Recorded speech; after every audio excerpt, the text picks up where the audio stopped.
오늘 요한복음 14장 25절에서 31절 말씀으로 성령이 주는 평안이다라는 제목으로 함께 은혜를 나누고자 합니다. 지난 한 주간 동안에 또 암 수술을 하시고 또 앞으로 다음 주간에 수술을 앞두고 있는 성도들의 삶을 볼 때 늘 마냥 기쁘게만 웃으며 살 수가 없더라고요. 그 환우들을 위해서 기도하고 또 졸인 마음을 갖고 하나님께서 긍휼을 베풀어 주시고 치료를 베풀어 주시라라는 마음으로 절실하게 기도하는 한 주였습니다. 우리가 함께 기도할 때 성령이 역사하시고 치료하시고 또한 하나님의 은혜 가운데 함께할 줄로 믿습니다. 오늘 말씀 듣는 가운데 평강이 함께 하시기를 바라겠습니다. 우리 옆 사람과 한번 인사하겠습니다. 성령 안에 평안하세요. 네. 우리가 늘 평안을 빌어줄 수 있는 그런 그리스도인의 삶이 되었으면 좋겠습니다. 우리나라 사람들이 가장 즐겨 사용하는 말이 있습니다. 여러분, 어떤 말을 들을 때 가장 행복하십니까? 어떤 말을 들을 때 가장 기분이 좋습니까? 사람들은 이런 말을 하면 기분이 좋다고 하죠. 복을 많이 받으세요. 부자 되세요. 행복하세요. 건강하세요. 이런 단어들을 듣게 되면은 우리가 모두가 평안하고 또 하나님의 은혜 가운데 함께하며 내 마음도 좋아지고 상대방의 마음도 좋아지는 것 같습니다. 이스라엘 사람들이 가장 좋아하는 말은 샬롬이라는 말입니다. 샬롬이란 말은 평안하라, 늘 안전적으로 살으라는 것이죠. 또한 평강이 임하라, 또한 건강하고 또한 하나님의 은혜가 늘 평화 가운데 함께하라라고 말하고 있습니다. 그리고 화평을 이루며 우리가 서로를 위해서 함께하는 그런 복을 빌어줄 때 샬롬이라고 인사를 합니다. 이스라엘 사람들은 지금도 그래서 인사말을 샬롬이란 단어를 많이 사용하고 그 평강의 상태를 추구하고 있습니다. 여기에 우리의 문제 해결책도 있는 것 같습니다. 우리가 힘들고 고통스러운 상황 가운데서도 모든 문제를 하나님 앞에 맡기고 그 해결점 가운데 샬롬의 하나님께서 우리에게 입술을 통하여서 상대방에게 전해진다면 우리 모두가 샬롬의 은혜가 함께할 수 있으리라고 봅니다. 그 샬롬을 좋아하면서도 구체적으로 그 평강과 평안을 누리려면 어떻게 해야 되는지에 대해서 우리가 잘 모르고 살 때가 있습니다. 왜냐하면 그 평안을 주시는 분이 하나님이신데 그 하나님을 올바로 섬기지 못하기에 그 평강은 온전히 주어지지가 않습니다. 우리가 어떻게 하나님을 섬겨야 우리에게 평안이 누려지는 것일까요? 오늘 본문의 말씀을 통해서 우리가 그 비결을 알아보고 그 말씀대로 하나님이 주시는 평강과 평화가 우리 모두에게 임하는 복된 주일이 될 수 있기를 바랍니다. 기독교가 다른 종교와 근본적으로 다른 것 중에 하나가 있습니다. 다른 종교와 근본적으로 다른 하나는 성령께서 역사하신다는 사실이고 하나님을 믿는 믿음의 백성들에게는 성령이 임재하시고 함께 하신다는 사실입니다. 이 성령님은 삼위일체 하나님으로 성부 하나님, 성자 예수님, 하나님의 영이자 예수의 영이신 성령이 한 몸을 이루시는데 그 중에 한 위로서 오늘 예수님을 구주로 믿는 성도인 우리들의 심령 속에 거하시는 분이십니다. 이 성령님은 어떻게 우리 속에 거하게 되십니까? 그것은 예수를 구주로 영접하고 하나님의 자녀가 되면은 성령이 우리에게 임하시겠다라고 말합니다. 사랑하는 여러분, 나를 위해서 십자가를 짊어지시고 죄사함을 다해 주시고 2000년 전에 우리의 죄값을 위해서 희생제물이 되셨지만 그 예수 그리스도가 나를 위한 십자가였고 나를 구원한 십자가였고 나를 통하여서 하나님께서 하늘나라의 백성으로 하나님의 자녀로 삼아주셨다는 사실을 믿는 자들에게는 하나님의 성령이 임하게 될 줄로 믿습니다. 그 성령이 임하는 우리 모두에게 그 주시는 성령의 평안이 한 사람 한 사람에게 임할 수 있기를 바랍니다. 성령이 주는 평안은 어떤 것일까요? 성령이 주는 평안은 주 예수 그리스도 안에 있는 평안이다라고 말씀을 드립니다. 오늘 보면 27절 말씀해 보니까 평안을 너희에게 끼치노니 곧 나의 평안을 너희에게 주노라. 내가 너희에게 주는 것은 세상이 주는 것 같지 아니하니라. 너희는 마음에 근심도 말고 두려워하지도 말라라고 말하고 있습니다. 이 말씀을 깊이 생각해 보시면은 평안을 너에게 끼치노라라고 말합니다. 이 말씀은 하나님이 주신 선물인데 동시에 성령의 열매인 평안이 예수 그리스도 안에서 우리 가운데 얻을 수 있다는 사실입니다. 성경을 깊이 살펴보면 평안이라는 단어가 우리가 두 가지로 해석을 합니다. 첫째는 샬롬이라는 단어로 해석을 하고 또 하나는 피스라는 단어로 해석을 합니다. 샬롬이라는 단어는 풍파와 핍박이 몰아치는 가운데서도 하나님을 향한 흔들리지 않는 믿음을 갖고 담대하게 극복해 나갈 수 있는 그런 상태를 이야기합니다. 그래서 샬롬의 평안은 히브리식 평안이다라고 말합니다. 히브리 백성들은 늘 고통받으며 살았습니다. 억제받으며 살았고 나라가 없었고 늘 식민지의 삶을 살았고 노예의 삶을 살았고 또한 신앙의 이 고통과 아픔 가운데 살았습니다. 그 이스라엘 백성들에게 샬롬의 평화가 늘 임하며 그렇게 기도했다라는 것입니다. 예수님이 십자가를 눈앞에 두고 고통과 아픔이 있었으나 조금도 흘리지 않았던 것은 그 상태를 두고 말하는 것입니다. 또 하나의 평화는 피스의 평화입니다. 세상에서 많은 사람들이 피스를 좋아하죠. 평화를 좋아합니다. 경제적이든 정치적이든 큰 힘 앞에서 누구도 반란을 못하는 그런 상태의 고요함을 이야기하고 있습니다. 그래서 우리가 피스는 로마식의 평화다라고 이야기합니다. 로마는 당대의 최고의 나라였습니다. 그리고 모든 길은 로마로 통한다라고 말하면서 로마의 정치, 군사, 경제 이런 권력 앞에 평화를 누리며 살았던 그런 모습입니다. 그러기에 엄밀히 말하면 이 평화는 평화가 아니죠. 힘 앞에서 꼼짝 못하고 누구도 대항치 못하게 만드는 평화, 지금의 공산주의 사회에서 누리는 그 평화가 어찌 진정한 평화다라고 말할 수가 있겠습니까? 그러므로 저와 여러분은 이런 피스의 평화가 아니라 샬롬의 평화가 우리 모두에게 임하기를 원합니다. 예수 안에 있으면은 주님이 그 평안을 우리에게 주십니다. 내가 평안을 너희에게 끼치노라라고 말씀하셨습니다. 우리가 주님 안에 있어야지만이 하나님과의 관계가 회복되는 것입니다. 죄의 문제가 해결되고 그 죄를 용서하신 후에 우리에게 평안이 찾아오게 하시는 것입니다. 그래서 예수님을 믿는 것은 놀라운 보너스와 같은 선물이 우리에게 주어지는 것입니다. 사랑하는 여러분, 예수님을 믿으면 구원을 얻는다는 사실을 믿으시기 바랍니다.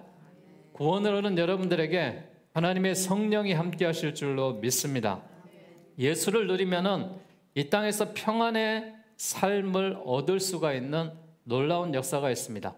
예수 안에 거하셔서 우리 모두가 하나님이 주시는 이 평안, 주님이 주시는 이 평강으로 인하여서 이 땅의 삶이 예수님을 만나고 구원자 예수님과 같이 선물과 같은 세상에서 기쁨을 누리며 소망을 누리며 하나님이 기뻐하시는 그런 평화의 사람들이 다 되시기를 주의 이름으로 축복합니다.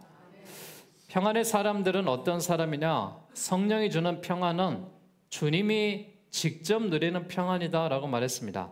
27절 중간에 보니까 곧 나의 평안을 너희에게 주노라라고 말했습니다. 이 말은 주님이 우리에게 주시는 평안을 이야기하고 있는데요.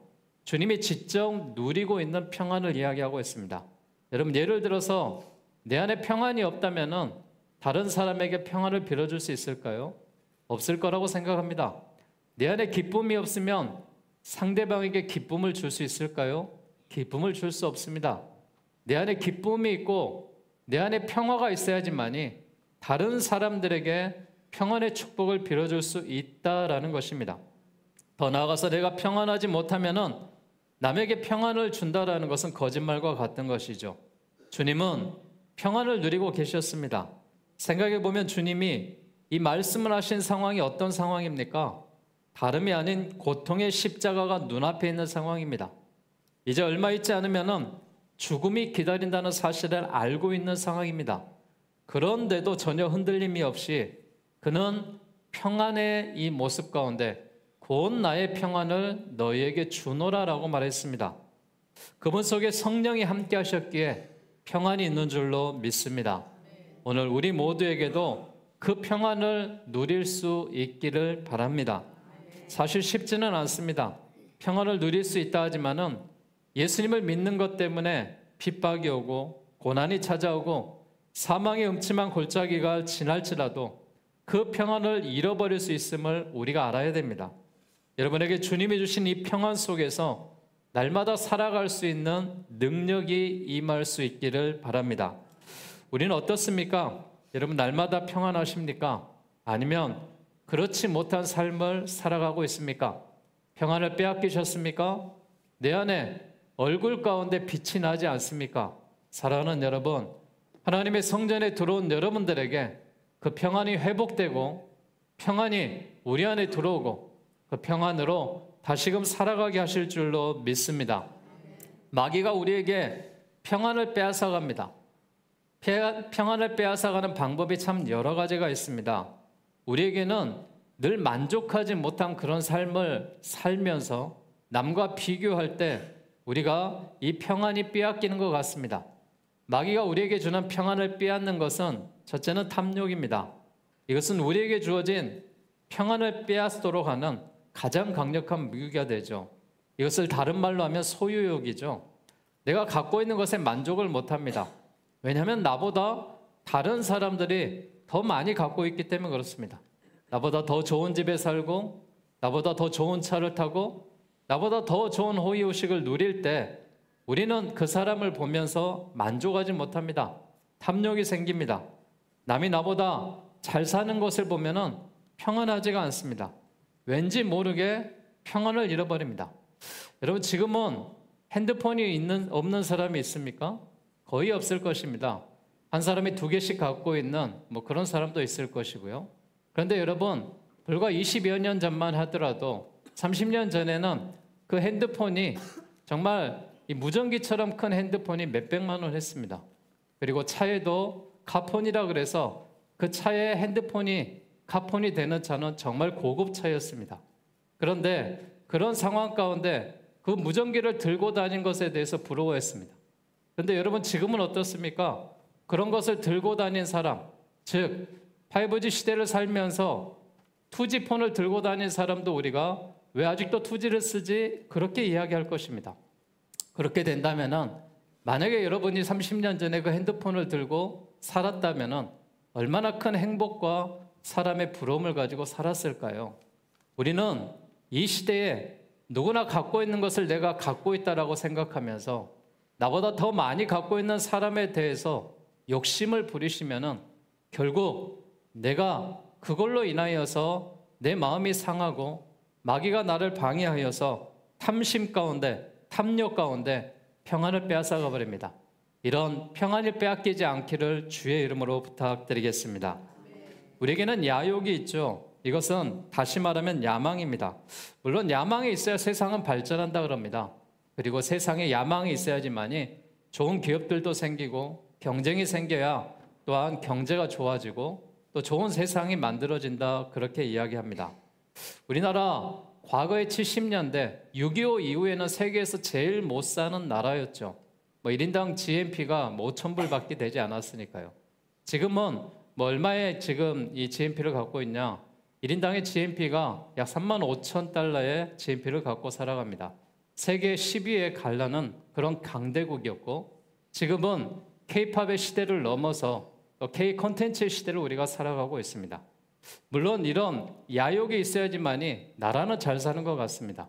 그러나 우리에게 야욕이 있는 걸로 인하여서 왜 나만 이런 야망에 대한 것들을 갖지 못하고 나는 이런 발전된 모습으로 살지 못할까 스스로가 생각할 때 평안이 사라진다라고 말하고 있습니다.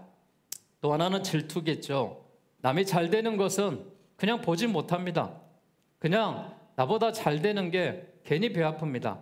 아니 저 사람만 잘 되고 난 이제껏 왜 이렇게 못 되지라고 이야기합니다. 또 주변에 어떤 사람은 로또에 당첨됐다는 소식도 듣고 2등에 당첨됐다는 소식도 들고 나는 10년째 매주 로또를 사고 있는데도 잘 당첨되지 않는 거 보면은 왜 나만 이렇게 잘 안 풀릴까? 그렇게 생각하는 사람도 있을 것입니다. 질투의 마음이 우리 가운데 있습니다. 다른 사람들은 늘 웃으면서 살고 있는데 나는 왜 이렇게 웃는 일이 없을까? 그런 생각도 많이 하겠죠. 분노가 있겠죠. 분노는 한마디로 자기 마음을 통제하지 못해서 그렇습니다. 또한 우리가 금방 이런 이 분노 가운데 사로잡힌 사람은 내 화 가운데 내가 스스로가 넘어지고 무너지는 것이죠. 마지막으로는 교만이 있을 것입니다. 자기에게 속고 또 살아서 자기를 과대 포장하면서 그는 그 자체를 모르고 살기에 언제나 속이 상합니다. 그리고 나를 사람들이 안 알아주기 때문에 고민하고 있습니다. 교만한 일이죠. 이 모든 것들은 사단의 마귀가 주는 것들입니다. 우리의 탐욕도, 우리의 야욕도, 우리의 질투도, 우리의 분노도, 우리의 교만도 다 사단의 마귀가 우리의 마음의 평안을 빼앗아가는 일들입니다. 사랑하는 여러분, 우리는 그리스도인들입니다. 우리는 예수님을 믿는 사람들입니다. 우리는 주일날 예배드리는 사람들입니다.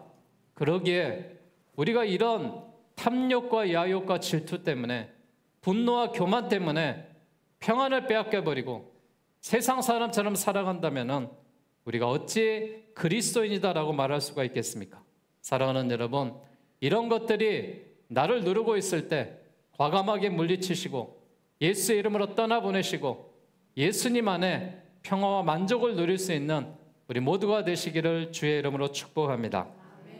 우리는 성령이 주시는 평안이 주님이 주시는 이 축복 가운데 27절 후반절에 이렇게 말합니다. 내가 너희에게 주는 것은 세상이 주는 것과 같지 아니하니라 이렇게 말했습니다.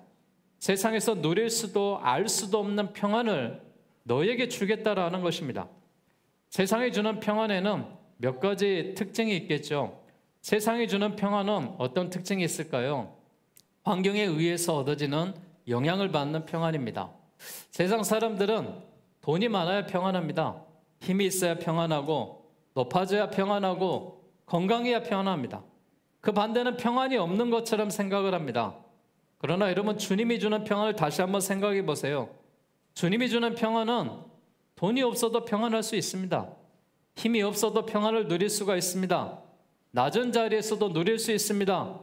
병들어도 내가 평화할 수 있습니다. 과거에 이스라엘 백성들이 나라가 없어도 힘이 없어도 먹을 것이 없어도 오직 주님 안에서 평안을 누리면서 살았습니다. 세상이 주는 평안은 환경의 영향을 받지만 주님이 주는 평안은 환경의 영향을 받지 않고 주님이 역사하신다는 사실을 믿으시기 바랍니다. 주님이 주시는 이 평안이 여러분의 평안이 되시기를 주의 이름으로 축복합니다. 또한 세상이 주는 평안은 사람과의 관계에서만 누리는 평안입니다. 주님이 주시는 평안은 사람과의 관계도 중요하지만은 하나님과의 관계가 중요하죠.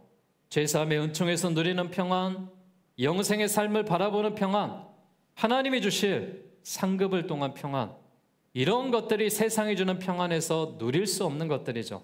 여러분 속에 이런 평안과 기쁨이 함께 하셔서 사람 때문에 평안한 것이 아니라 하나님 때문에 평안하시기를 주의 이름으로 축복합니다. 마지막으로 세상이 주는 평안은 문제가 없어야 평안합니다. 문제가 없을 때 여러분 다시 한번 생각해 보세요. 우리 인생에 문제가 없는 시간이 있었는지, 남편에게 문제가 있고 아내에게 문제가 있고 자녀에게 문제가 있고 이 문제가 해결되면은 또 시부모에게 문제가 있고 내 직장에 문제가 있고 하루하루의 삶이 늘 문제의 삶인 것 같습니다. 그러므로 세상이 주는 평안은 그런 문제 가운데 안겨진 평안이 아닙니다. 그런 평안은 아마 죽은 다음에다 우리가 찾아오겠죠. 그러나 주님이 주는 평안은 문제를 당하면서도 누리는 그런 평안을 이야기합니다. 여러분 요셉을 한번 생각해 보세요. 그는 형제들의 미움을 받고 형제들의 팔려갔고 노예로 살고 감옥에 갇혔지만은 그는 꿈을 품고 있었습니다. 그리고 원망하지 않았습니다. 불평하지 않았습니다. 그래서 누리는 평안이 요셉의 평안 가운데 애굽의 총리까지 그의 자리에 하나님께서 내어주셨습니다. 다니엘을 보십시오. 그는 사자굴 속에서도 하나님 앞에 기도의 삶을 살면서 억울하게 죽임을 당하는 위협까지 왔지만은 그 사자굴 앞에서도 그는 평화를 누릴 수가 있었습니다. 이것이 하나님이 주시는 평안 아니겠습니까? 사도 바울은 어떻습니까? 그가 복음을 전하면서 수없이 매를 맞고 옥중에 있었지만은 그는 찬송과 감사로 하나님 앞에 누릴 수 있는 평안이 있었습니다. 사랑하는 여러분, 세상의 문제를 가지고 고민하고 세상의 문제를 인간적인 방법으로 해결해 보려고 하지만은 우리는 그 문제 앞에서 늘 넘어질 수밖에 없습니다. 사랑하는 여러분, 우리 모두가 요셉처럼, 다니엘처럼, 사도 바울처럼 우리 모든 것을 주님 앞에 맡기고 살아간다면 평안이 찾아오게 될 줄로 믿습니다. 그 평안을 누리게 될 줄로 믿습니다. 그 평안을 얻어가시는 복된 주일이 되시기를 바라겠습니다. 출애굽한 이스라엘이 약속의 땅 가나안으로 가는 길에서 그들에게 임한 큰 위로가 무엇이었습니까? 신명기 31장 8절에 보니까 여호와 그가 내 앞에서 행하시며 너와 함께하사 너를 떠나지 아니하시며 버리지 아니하시리니 너는 두려워하지 말라 놀라지 말라라고 말했습니다. 출애굽한 이스라엘 백성들에게 약속하신 가나안으로 가는 여정 가운데 내가 너와 함께하겠다라는 사실입니다. 너를 떠나지 않겠다라는 사실입니다. 너를 버리지 않겠다라는 사실입니다. 우리 이 말씀이 이 시대에 이스라엘 백성에게 하셨던 말씀이 오늘 나에게 하는 말씀으로 들리시기를 바라겠습니다. 또한 우리 모두가 고난과 역경의 세월을 보낼 때 주님은 시편 23편 4절에 내가 사망의 음침한 골짜기로 다닐지라도 해를 두려워하지 않을 것은 주께서 나와 함께 하심이다라고 말씀하시며 주의 지팡이와 막대기가 나를 안위하신다라고 말했습니다. 사랑하는 여러분, 주의 지팡이와 막대기가 지금도 나를 안위하시고 함께 하실 줄로 믿습니다.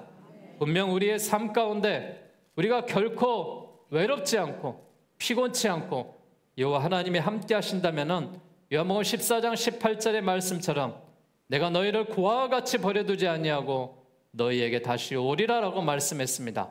사랑하는 여러분, 우리에게 어떤 어려움과 아픔이 온다 할지라도 주님이 나와 동행하십니다. 주님이 나와 함께 하십니다. 그 성령이 우리 안에 거하십니다. 성령이 오늘 예배하는 이 성전에 임재하셔서 우리와 함께 동행하실 줄로 믿습니다. 우리의 삶의 두려움과 근심과 믿지 못한 불신앙이 있다 할지라도 외로움과 허전함이 평안을 빼앗아가지 못할 것입니다. 우리에게 이런 주님의 평안이 임하고 우리에게 주시는 이런 은혜가 임하게 하셔서 우리를 향해 주님은 평안을 너희에게 가까이 하겠다라고 말씀하고 계십니다. 날마다 순간마다 주님이 주시는 이 모습을 기억하면서 성령 하나님께서 나와 함께 한다는 사실을 믿으시고 이 한 주간을 살아가면서도 불안해하지 마시고 외로워하지 마시고 힘들어하지 마시고 주님과 함께 동행하면서 성령의 평안을 누리는 우리 모두가 되시기를 주의 이름으로 축원합니다. 함께 시간 찬양할 때 평안을 너에게 주노라라는 찬양입니다. 이 찬양을 임하면서 우리 모두에게 평안이 임하기를 원하겠습니다.